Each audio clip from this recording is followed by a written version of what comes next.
congratulations, you're a semi-finalist here at the World Matchplay. How does that sound? It only took 3 years to actually win one game in the semi-final. Yeah, look, they've wanted to win this title, I have to win the hard way. Like Ross Smith, European champion, MVG 3-time world champion, and Gizzy 1-time world champion. Now got one of my close friends, Luke, 1-time world champion. Yeah, so if you want to win this title, you have to beat the best. During that game, there was a period where you went through the gears. At that point, getting that lead, did you feel that you had him? The fourth break, yeah, because the first three, it was very, very nip and tug. I went 3-2, 3-2, he went 3-2. It was very, very close. His finishing was good at points.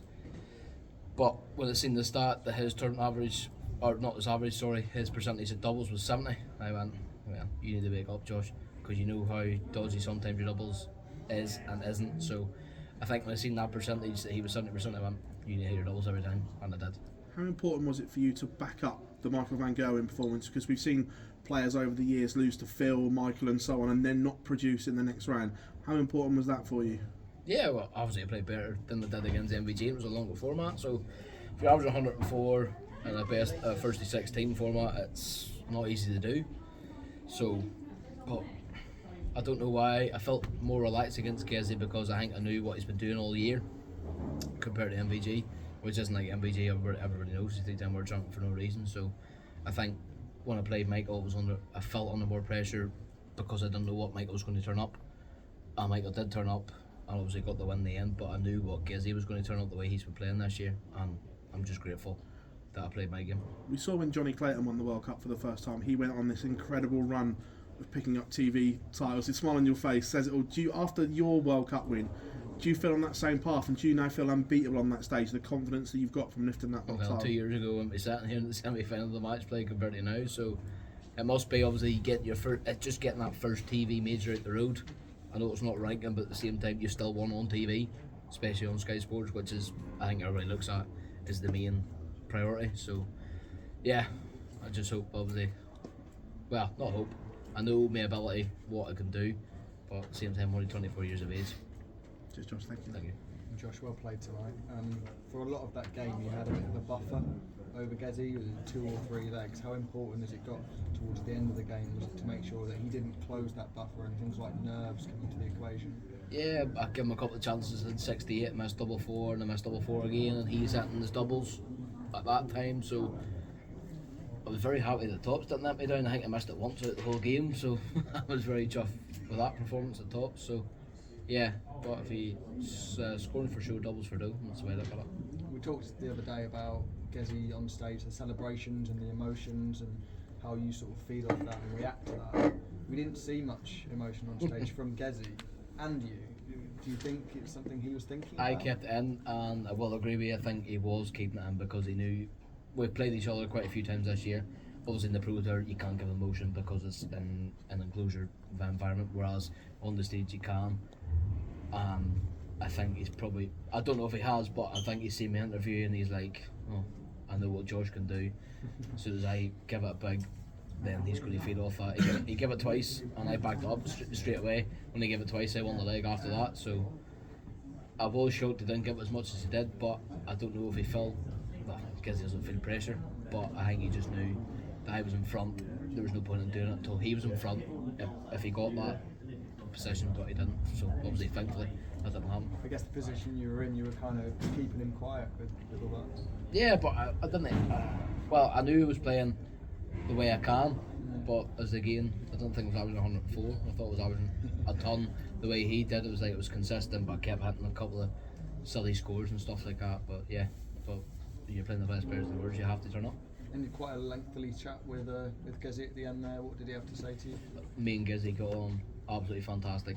He proper squeezed me and said, Josh, well done son, you played absolutely fantastic and I really, really wish you win this tournament because you deserve to win this tournament. And like, my heart went into my mouth for a second when he said that, but yeah, he said a lot of nice words. Brilliant. Thank you. Josh, in terms of singles wins you've had in your career, where does this one rank? I've had quite a few encounters with Gizzy, but I won't say it's up there with the best because of the World Cup and stuff, but individually I think I've had better. Luke Littler in the semi-finals. If you both play like you have been, do you think we could see an all-time classic? Well, that's the plan. Being I bet if I look at my phone when I go back, the text that says I see in the semi-final, boy, because me and Littler are very, very close. Not a lot of people know that, but we are. This is your first meeting in televised competition. What do you feel the key is to beating Luke over this distance? It's the first meeting in any PDC scenario, so I'm expecting him to hit everything, and hopefully I hit everything, and we'll see who the winner is. Okay, cheers, Josh. Well done. Josh Bars on that win there. Like Jay said, it's your first meeting with Luke next. We asked him how they became friends, and he couldn't quite remember. So, how did you become friends?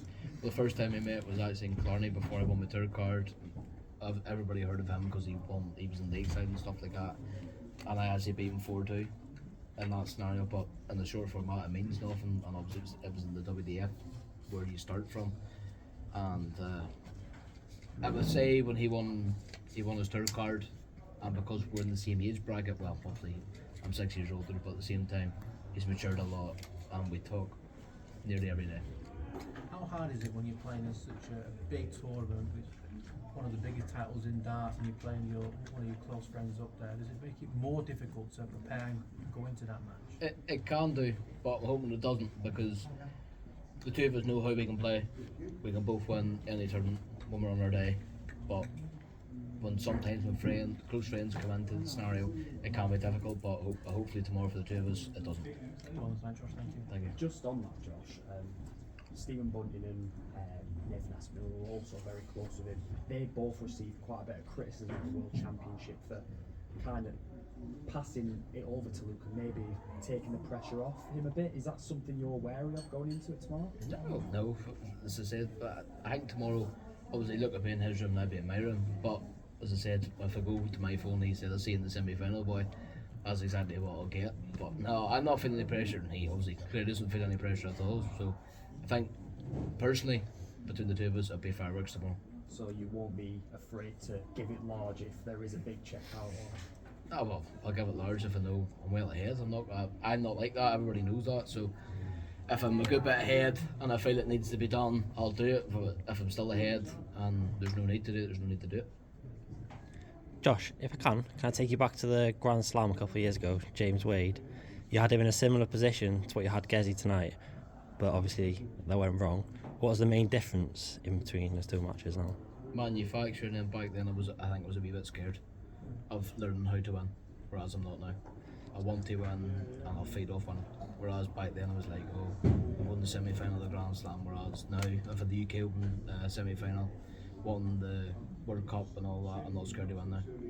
And keeping the theme on James Wade, if you do win this tournament, you'll beat James Wade's record as the youngest match play champion. Also with that there, so one of the two of us is going to be in the final anyway, so obviously fingers crossed it's me, obviously he's saying fingers crossed for him too, so yeah, one of us is going to be the youngest match play champion. Cheers, thank you. Josh, congratulations. If you're a musical opposite to Rocky Horror Show, that's going to be it. You were absolutely phenomenal tonight. Did you feel confident all day? Yeah, I felt very confident all day.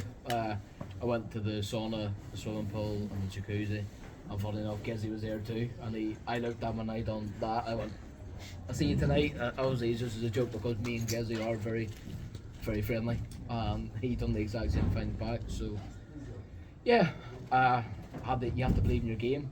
And if you don't believe in your game, there's no point in being here. You mentioned last time we spoke here a couple of years ago, so you had difficulty with your management and your manufacturer.